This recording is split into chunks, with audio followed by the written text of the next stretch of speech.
Good afternoon, everyone. This is Vicki Christensen O'Shields for She's Gone Country with the CB Cowgirls. This afternoon we are in Fredricksburg, Texas for the 8th Annual Hill Country Film Festival, and we just viewed Floating Horses, The Life of Casey Tibbs. And a very special guest with me is Miss Gail Woerner, world-renowned rodeo historian, and had a huge part in the documentary. Huger than I thought it was going to be. I made a few comments and Justin used them, but they were very appropriate. I believe in the story because Justin told so much in a short period of time. He really connected with Casey's life, and he's from that part of the country, and I think he understands the cowboys that were in that era and how they felt about everything. And he told so many different things, and there were so many people in there that he had interviewed that knew Casey and knew how he worked so hard for rodeo. And Casey did. I mean, Casey was one of the very first cowboys that really put rodeo out there in the public in front of everyone.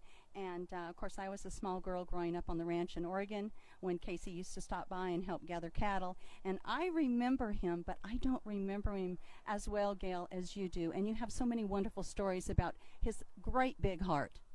Well, he had a great big heart, and he wanted to share with everybody how he felt about rodeo. He really embraced people and brought people to be interested in rodeo that otherwise wouldn't have had that interest. Casey had a very charismatic way about doing.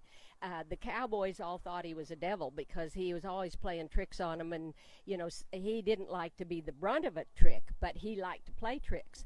And but as far as other people that may not have had an interest, he could lure them in, and he did. And not only that, but he always thought about how rodeo could be better.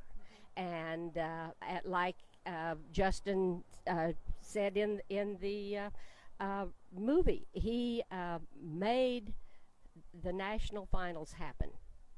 And that was so important in rodeo because there was no finality to rodeo up until that time except counting the money.